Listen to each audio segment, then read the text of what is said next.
हमारे साथ बात करने के लिए मौजूद हैं भारतीय जनता पार्टी के राज्यसभा सांसद रामचंद्र जांगड़ा जी। रामचंद्र जी, हरियाणा में संपत्ति क्षति वसूली विधेयक लाया गया, बहुत जोरदार विरोध किया। कांग्रेस ने यह कहा कि ये लोकतंत्र का गला घोटने जैसा है। देखिए, ऐसे बिलों का विरोध वही करते हैं जिनके जहन में कहीं ना कहीं तोड़ फोड़ करवाने की मंशा रहती है, जिनको भय रहता है कि कभी न कभी ये गाज तुम्हारे ऊपर भी पड़ सकती है। वरना दो ही बातें हैं, या तो राष्ट्रीयता का भाव हो या कानून का भय हो, अगर देश को बचाना है।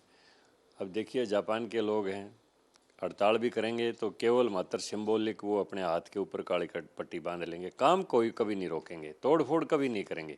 उनके अंदर राष्ट्रीयता का भाव है। तो जो राष्ट्रीयता के भाव को नहीं समझता, वो उसको कानून के भय से समझाया जाएगा, वो तभी वो मानेगा। तो इस तरह से देश को तो जलने के लिए फ्री नहीं छोड़ा जा सकता, देश को तो तोड़फोड़ के लिए फ्री नहीं छोड़ा सकता, हिंसा के लिए फ्री नहीं छोड़ा जा सकता, लोगों के जीवन को दाव पर नहीं लगाया जा सकता।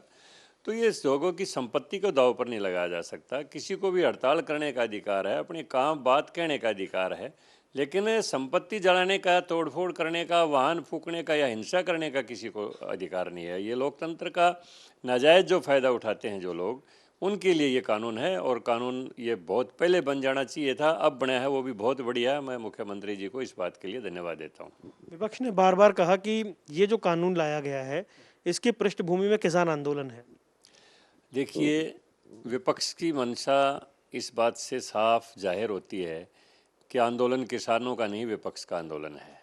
और वो समझते हैं कि कहीं न कहीं अगर तुमने अब कोई राष्ट्र विरोधी कदम उठाया, तो जैसे कानून के अंदर प्रावधान है कि केवल मात्र हिंसा करने वाले, तोड़फोड़ करने वाले ही इससे प्रभावित नहीं होंगे, हिंसा के लिए उकसाने वाले और हिंसा के जैसे ऐसे शब्द कहने वाले जो समाज में विघटन पैदा करते हों, समाज में द्रोह पैदा करते हों, ऐसे लोगों को भी साथ के साथ वसूली के लिए उसके दायरे के अंदर लाया जाएगा। इसलिए इन लोगों को भय है कि कहीं ना कहीं इसके पीछे यही लोग लगे हुए हैं।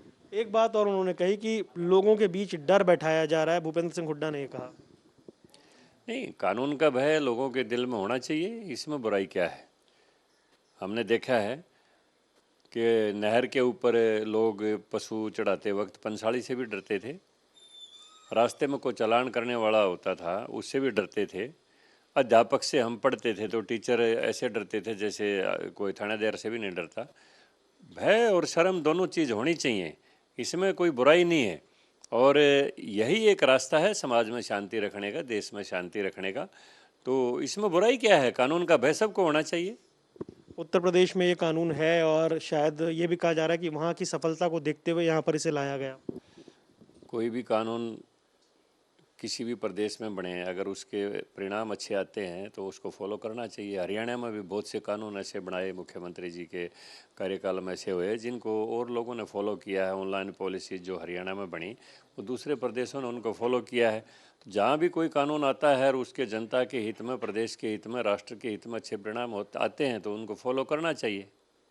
बहुत बहुत धन्यवाद सर बात करने के लिए। ये थे हमारे साथ रामचंद्र जांगड़ा, भारतीय जनता पार्टी के राज्यसभा सांसद। जो कानून बनाया गया है, जो विधेयक लाया गया हरियाणा विधानसभा में लोगों की जो निजी संपत्ति है उसके नुकसान की भरपाई को लेकर, उस विषय में अपनी प्रतिक्रिया दे रहे थे। कैमरामैन आदित्य पांडे के साथ वरुण गोयल, MH1 प्राइम, दिल्ली।